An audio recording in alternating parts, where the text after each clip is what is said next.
नमस्कार. जॉब माझा अपडेटवर आपलं सर्वांचं पुन्हा एकदा स्वागत आहे विद्यार्थी मित्रांनो. तर आज आपण अहिल्यानगर कोतवाल भरती विशेष माहिती आज आपण एकूण 25 प्रश्न बघणार आहोत, जे की येणाऱ्या पदभरतीसाठी खूप महत्त्वपूर्ण असेल.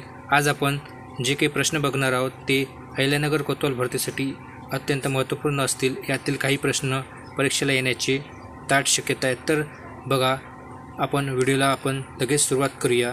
तर व्हिडिओला सुरुवात करण्यापूर्वी तुम्हाला एक सांगू इच्छितो, आपली जी अहिल्यानगर कोतवाल भरतीची जी हॉल तिकीट आहेत विद्यार्थी मित्रांनो, ती तुमची आज दिनांक 4 ऑगस्ट रोजी संध्याकाळपर्यंत तुमची येऊन जाईल.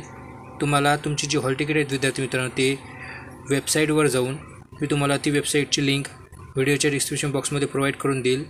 तेथे जाऊन तुम्हाला ॲप्लिकेशन रिप्रिंट नावाचं त्यामध्ये एक फोल्डर आहे, त्यामध्ये जाऊन तुम्ही क्लिक करून तिथे तुमचा मोबाईल नंबर आणि तुमचा डेट ऑफ बर्थ टाकून तुम्ही तिथे जाऊन हॉल तिकीट जाऊन चेक करू शकता. त्या व्यतिरिक्त तुम्ही तुमचा मोबाईल नंबर आणि तुमचा जो ईमेल आय डी तुम्ही नेहमी चेक करत राहा. म्हणजेच तुम्हाला तिथेसुद्धा अपडेट मिळण्याचे चान्सेस आहेत.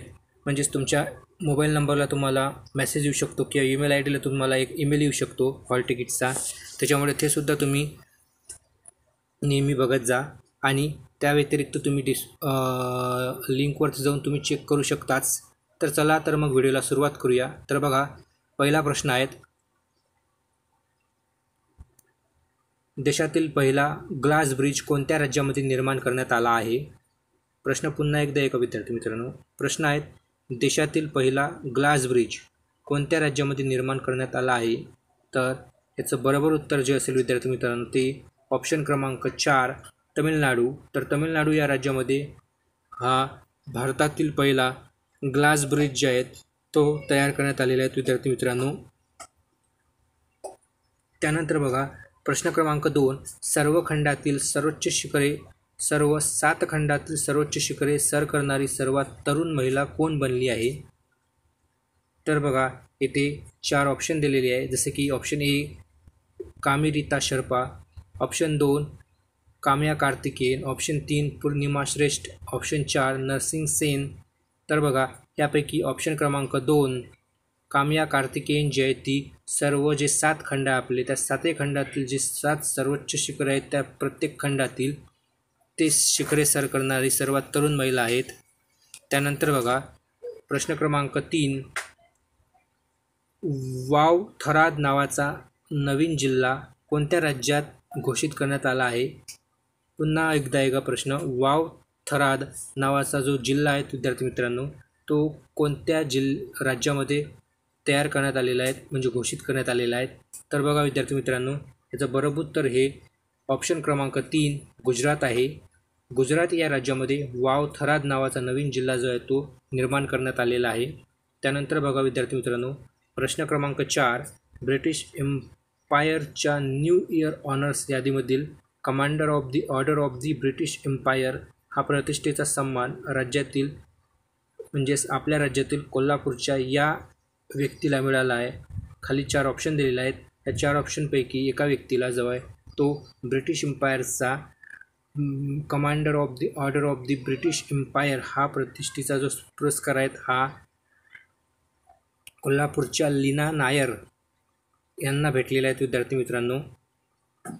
त्यानंतर बघा, प्रश्न क्रमांक 5, मेजर ध्यानचंद खेलरत्न पुरस्कारासाठी निवड झालेले डी गुकेश हे कोणत्या खेळाशी संबंधित आहे? तर याचं बरोबर उत्तर जे विद्यार्थी मित्रांनो ते ऑप्शन क्रमांक 2 बुद्धिबळ. तर डी गुकेश हा प्रसिद्ध बुद्धिबळ खेळाडू आहेत. तर मेजर ध्यानचंद खेलरत्न अवॉर्ड 2024 जो विद्यार्थी मित्रांनो हा खेलरत्न अवॉर्ड डी गुकेश या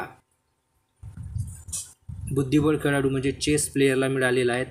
तर मेजर ध्यानचंद खेलरत्न अवॉर्ड 2024 हा डी गुकेश यांना भेटलेला आहे. त्यानंतर बघा, प्रश्न क्रमांक 6, मसुरी हे थंड हवेचे ठिकाण हे कोण्या राज्यामध्ये आहे? तर बघा विद्यार्थी मित्रांनो, येथे 4 ऑप्शन दिलेले आहेत.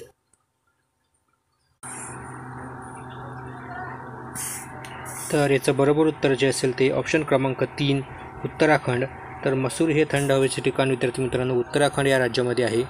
त्यानंतर प्रश्न क्रमांक 7 बघा. 7 असा आहे, depress class mission society of India या संस्थेची स्थापना कोणी केली होती? तर बघा विद्यार्थी मित्रांनो, प्रश्न पुन्हा एकदा ऐका. Depress classes mission society of India या संस्थेची स्थापना कोणी केली होती? तर बघा विद्यार्थी मित्रांनो, याचं बरोबर उत्तर जे असेल ते ऑप्शन क्रमांक 3 महर्षी वीरा शिंदे म्हणजे महर्षी विठ्ठल रामजी शिंदे जे आहेत विद्यार्थी मित्रांनो, यांनी depress class mission society of इंडियाची स्थापना केली होती. तर बघा विद्यार्थी मित्रांनो, depress class mission society of India या संस्थेची स्थापना वीरा शिंदे यांनी 1906 या वर्षी केलेली होती. परीक्षेतनी कधीकधी कोणत्या वर्षी त्या संस्थेची स्थापना करण्यात आली होती याबद्दल सुद्धा परीक्षेत प्रश्न विचारला जाऊ शकतो. त्याच्यामुळे तुम्ही हे सुद्धा लक्षात ठेवा की डिप्रेस क्लास मिशनची जी स्थापना आहे ती वीरा शिंदे म्हणजे विठ्ठल रामजी शिंदे यांनी 1906 साली केली होती. त्यानंतर बघा, DDoS हा खालीलपैकी कोणत्या प्रकारचा सायबर संकटात मोडतो?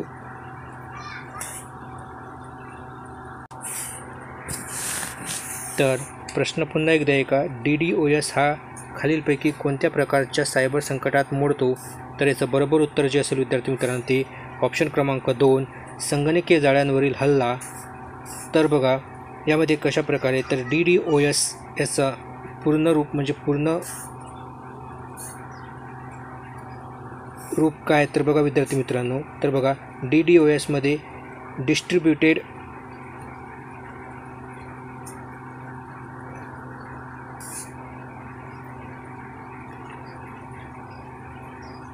डॅनियल ऑफ सर्व्हिस हे या DDoSचं पूर्ण रूप आहे विद्यार्थी मित्रांनो. तर DDoS हा एक प्रकारचा संगणकीय जाळ्यावरील हल्ल्याच्या प्रकारातील आहेत. म्हणजेच यामध्ये जे काही संगणकीय म्हणजे इंटरनेट जे सर्व्हिस दिली जाते त्या इंटरनेट सर्व्हिसच्या माध्यमातून किंवा ह्या इंटरनेट सर्व्हिसला अडथळा निर्माण करण्यासाठी एक प्रकारचा जे आहेत विद्यार्थी मित्रांनो हा एक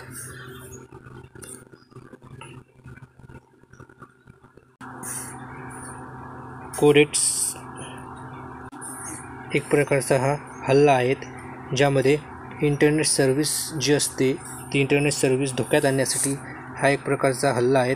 त्यानंतर बघा प्रश्न क्रमांक 9 आहे, दुष्काळाच्या प्रश्नावरील खतफोडीच्या बंडाशी खालीलपैकी कोण संबंधित होते?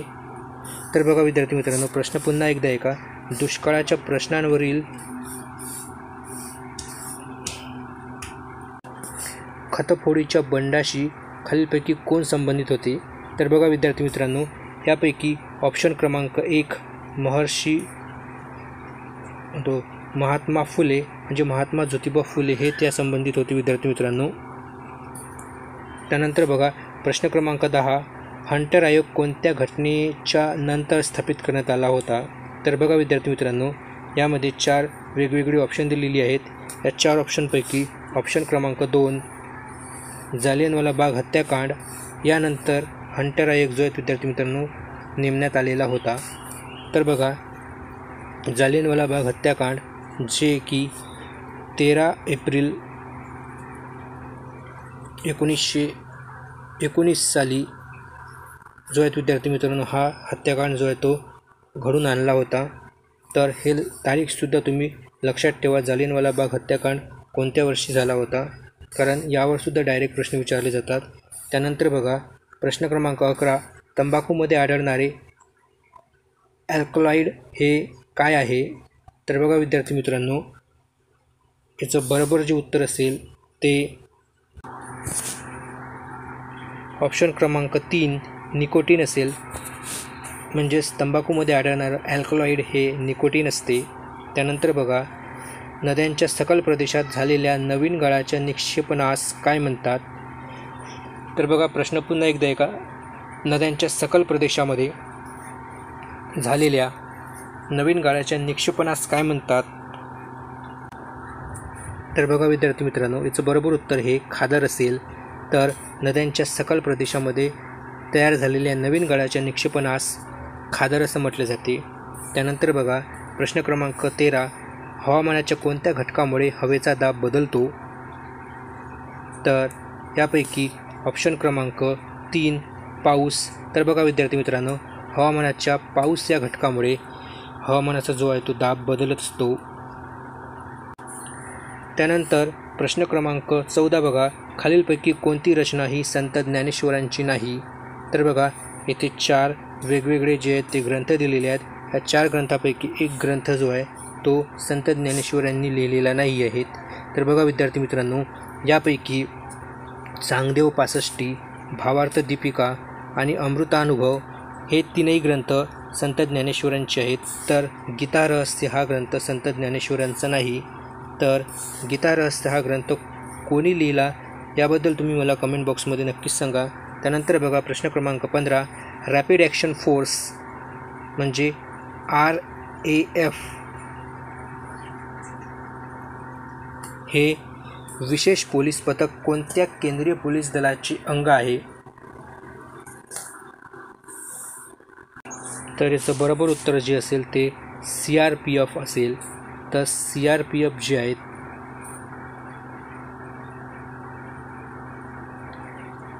सेंट्रल रिझर्व्ह पोलीस फोर्स या संघाचे पोलीस संघाचे जे आहेत रॅपिड ॲक्शन फोर्स हे एक विशेष पोलीस पथक आहेत. त्यानंतर बघा विद्यार्थी मित्रांनो, प्रश्न क्रमांक 16, राष्ट्रीय नवीन शैक्षणिक धोरण प्राथमिक स्तरावर लागू करणारे पहिले राज्य कोणते? तर राष्ट्रीय नवीन शैक्षणिक धोरण लागू करणारे म्हणजेच प्राथमिक स्तरावर लागू करणारे पहिले राज्य जे आहेत ते कोणते आहेत? तर बघा ऑप्शन क्रमांक 3 उत्तराखंड हे राज्य. त्यानंतर बघा प्रश्न क्रमांक 17, मानवी शरीरात जवळपास किती किलोमीटर लांबीच्या रक्तवाहिन्या असतात? तर याचं बरोबर उत्तर जे असेल विद्यार्थी मित्रांनो हे ऑप्शन क्रमांक 1 97,000 किलोमीटरच्या इतक्या म्हणजे जवळपास 97,000 किलोमीटर इतक्या लांबीच्या रक्तवाहिन्या असतात. त्यानंतर बघा प्रश्न क्रमांक 18, एशियन डेव्हलपमेंट बँकेची स्थापना ही कोणत्या वर्षी झाली? तर याच्यामध्ये 4 वेगवेगळी ऑप्शन दिलेली आहेत. यापैकी ऑप्शन क्रमांक 4 1966. तर बघा विद्यार्थी मित्रांनो, 1966 यावर्षी एशियन डेव्हलपमेंट बँकेची स्थापना झालेली आहे. तर एशियन डेव्हलपमेंट बँकेचं हेडक्वार्टर जे आहेत विद्यार्थी मित्रांनो ते कुठे आहेत? तर ते फिलिपिन्सची राजधानी मनिला या ठिकाणी एशियन डेव्हलपमेंट बँकेचं जे आहेत ते हेडक्वार्टर आहेत. त्यानंतर बघा प्रश्न क्रमांक 19, खालीलपैकी कोणते राज्य हे कार्बन न्यूट्रल शेती पद्धती लागू करणारे भारतातील पहिले राज्य ठरलेले आहे? म्हणजेच कार्बन न्यूट्रल शेती लागू करणारं भारतातील पहिलं राज्य. तर याचं बरोबर उत्तर जे असेल विद्यार्थी मित्रांनो हे ऑप्शन क्रमांक 2 केरळ. तर केरळ हे राज्य कार्बन न्यूट्रल शेती पद्धती लागू करणारं हे भारतातील पहिलं राज्य आहेत. त्यानंतर प्रश्न क्रमांक 20 बघा, महाराष्ट्रातील सर्वात मोठा औष्णिक विद्युत प्रकल्प हा या जिल्ह्यामध्ये आहे?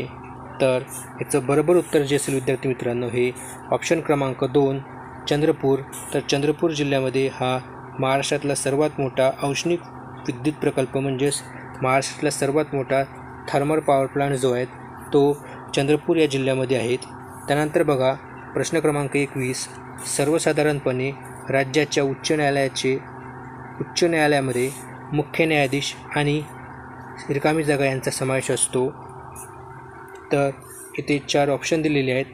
ऑप्शन 1 विधिमंडळ ठरवेल इतक्या न्यायाधीशांचा, संसद ठरवेल इतक्या न्यायाधीशांचा, राष्ट्रपती ठरवेल इतक्या न्यायाधीशांचा, राज्यपाल ठरवेल इतक्या न्यायाधीशांचा. तर बघा प्रश्न पुन्हा एकदा ऐका, सर्वसाधारणपणे राज्याच्या उच्च न्यायालयामध्ये मुख्य न्यायाधीश आणि इतके अन्य न्यायाधीश असतात. हे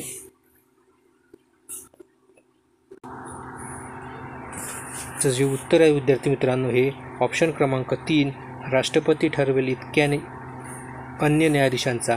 तर उच्च न्यायालयामध्ये मुख्य न्यायाधीश आणि इतर अन्य न्यायाधीश यांची जी संख्या आहे ते संख्या अन्य न्यायाधीशांची जे विद्यार्थी मित्रांनो ते भारताचे राष्ट्रपती ठरवत असते. त्याच्यामुळे याचं बरोबर उत्तर हे राष्ट्रपती ठरवेल इतक्या न्यायाधीशांचा असेल. त्यानंतर बघा प्रश्न क्रमांक 22 भारतात महिला बँकेची स्थापना ही कोणत्या वर्षी करण्यात आली होती? तर बघा याच्यापैकी ऑप्शन क्रमांक 2 2013 या वर्षी. त्यानंतर बघा प्रश्न क्रमांक 23 कावीळ या रोगामध्ये स्रवन सर्वाधिक होते कशाचे? तर बघा ऑप्शन क्रमांक 4 बाईल पिगमेंट हे त्याचं बरोबर उत्तर असेल. त्यानंतर बघा प्रश्न क्रमांक 24 जसजशी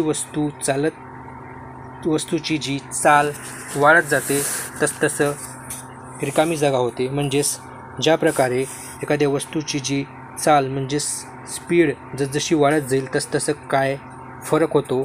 तर बघा विद्यार्थी मित्रांनो, जसजशी वस्तूची जी स्पीड असते म्हणजे चाल वाढत जाते तसतशी त्याच्यातील जे बलाचं जे घर्षण असते ते घर्षण कमी होते. म्हणजेच जे फ्रिक्शन फोर्स असते विद्यार्थी मित्रांनो, तो फ्रिक्शन फोर्स जो असतो तो फ्रिक्शन फोर्स जसजशी एखाद्या वस्तूची स्पीड वाढत जाईल तसतशी त्याचे फ्रिक्शनल फोर्स कमी होत जातो. त्यानंतर बघा प्रश्न क्रमांक 25 आणि शेवटचा प्रश्न खालीलपैकी कोणत्या वृत्तपत्रातून लोकहितवादी यांनी शतपत्रे व भाऊदाजी लाड यांनी स्वकीयाचे दोष मांडले? तर बघा त्यापैकी ऑप्शन क्रमांक 2 प्रभाकर या वृत्तपत्रामधून लोकहितवादी यांनी शतपत्रे व भाऊदाजी लाड यांनी स्वकीयाचे दोष मांडले. तर बघा विद्यार्थी मित्रांनो, प्रभाकर हे जे वृत्तपत्र आहे विद्यार्थी मित्रांनो, हे वृत्तपत्र कोणी सुरू केलं होतं? तर याचं जे बरोबर उत्तर असेल हे भाऊदाजी लाड यांनी जे आहेत प्रभाकर हे वृत्तपत्र जे आहे विद्यार्थी मित्रांनो ते सुरू केलेलं होतं, ज्याच्या माध्यमातून लोकहितवादी म्हणजेच गोपाळ